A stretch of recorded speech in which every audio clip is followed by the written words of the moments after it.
Hello, my name is Ashley Makita, and I am going to talk to you guys about my favorite books of like Halloween and scariness, and also books that I've read in the past like month or so that I think are really good reads. So this is Gabby. This is my baby. So we're gonna start off with a few books. These two books, the Four Agreements and The Secret. Four Agreements and The Secret. What can I say about these books?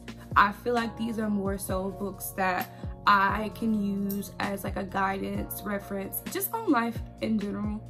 So like I like books that kind of help me, you know, build myself as a person and like have good values, and also like see life differently, if you know what I mean. Like don't be so like closed-minded, and it gives you a different view on how you can change your life for yourself and like how you can change the life of others. The Four Agreements, I feel like this book is really good for like developing a new way on following life, like how you think, how you know, feel about other people, the way you view your life in general, like your past, your present, and maybe even your future. It's more, they call it a wisdom book, I would say. They even personally say on the book, that it's a wisdom book, which is crazy. That's great. It really helps with like self-limiting thoughts. So I feel like this is the type of book that will really help you get past those blockages in your life and like really get past, you know, those doubtful thoughts that you always have for yourself. And also it just makes you want to get out there, basically. That's all I have to say about the book. It makes you want to get there. Alrighty, next. This book, they actually came out with a movie, and I didn't know that they came out with a movie for this. It's called The Secret. This book, I think, is a fantastic self-help book for having better realization of the things that you think about, because this book explains that like the reason why like some things happen is because like you're thinking so hard about the opposite of what you don't like. What you're thinking so hard about what you don't want that you barely thought about what you wanted, and like, you know, you end up attracting more of the negative than the positive. Do you get what I'm saying? Does that make sense? To me, I think this is more so about a book that really helps you with basically the law of attraction of your thoughts, you know. This is a really good one. Alrighty, next. All right, so this is a third self-help book. Okay, so this book is called Real Love, The Art of Mindful Connection by Sharon Salzberg. I think that's how you say her name, Salzberg. This book is really good for if you want to learn different methods of meditation. It has like breakdowns in the book, like of chapters of ways that you could learn more and love more from yourself, you know what I mean? And like at the end of each chapter, they have practices, like meditation practices, like the practice that connects with that topic. I know also in this book, later on in the book, it kind of goes more into connecting with others and learning how to build your love connection and the way you view other people, you know what I mean, with others. So the first half of the book is the part that I'm on, and it's mostly just talking about meditations for like yourself.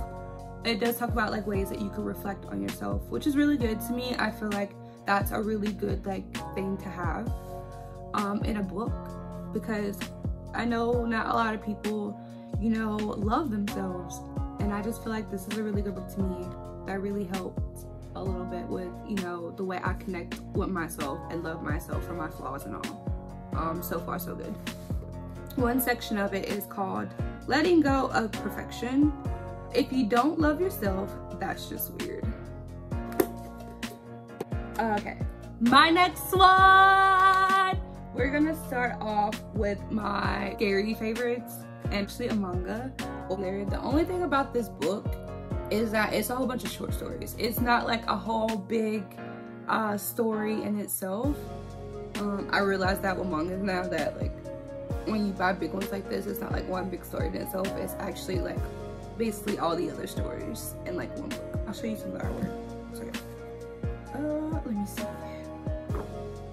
I think a lot of people have probably already seen. That's the friend. That's the friend. Not the girl, but like that's good. This is a great book for when you want to have a really creepy night during Halloween, or if you really just want to have a really creepy like celebration in the middle of October. The next one I will have to say is a classic for me. I used to be a huge Twilight fan when I was younger. Me and a really good friend of mine, we loved Twilight. Like, we actually went to see the movies together. Like, she is my partner. So I had to get this book when it came out. So the crazy part about Midnight Sun,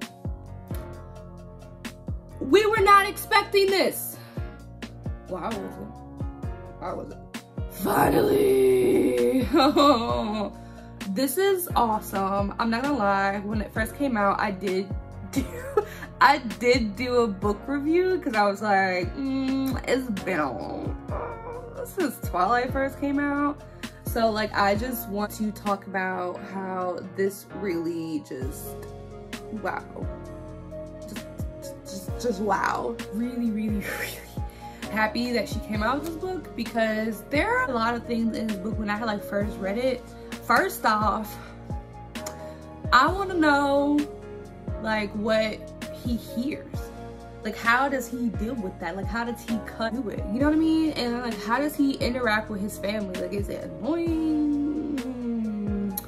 Things of that nature were really on my mind when I first read Twilight. I did like the fact that we got to see more of the personalities of the Cullens, like the development of his relationship with Bella, like in his point of view too, was a little different. Like, he literally hated himself so much. Like, it's just mind-boggling, because you never really thought that he hated himself that much, or like he went through that much of a struggle. You know what I mean? Beautiful book. I really hope that she comes out with more. I really like, I think the main two books that I would love to read from Edward's point of view from the rest of the series would be for New Moon or Breaking Dawn.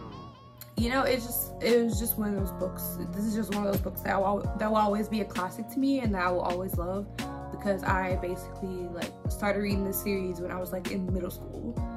I would say this is like one of my absolute favorites, and I will probably always reread these around like the fall time and around like the Halloweenish time.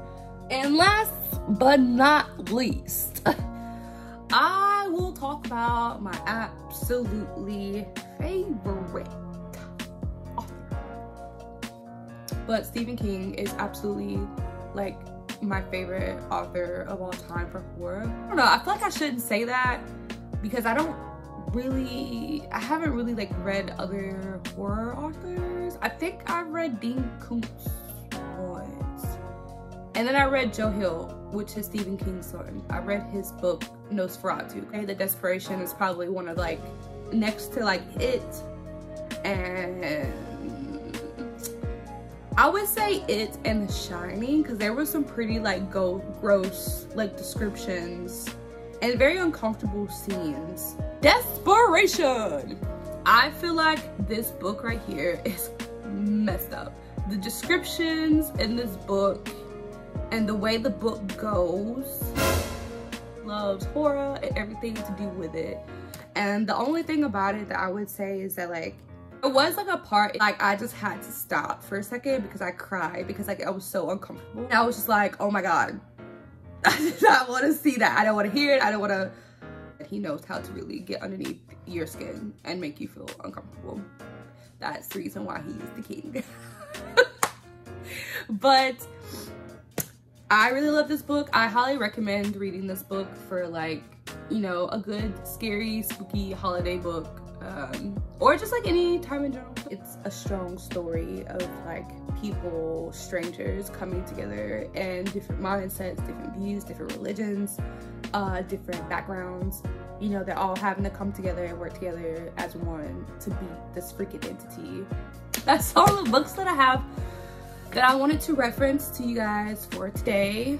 I don't think there's anything else that I wanted to reference or talk about or speak of in this moment. And I will see you guys on the flip side.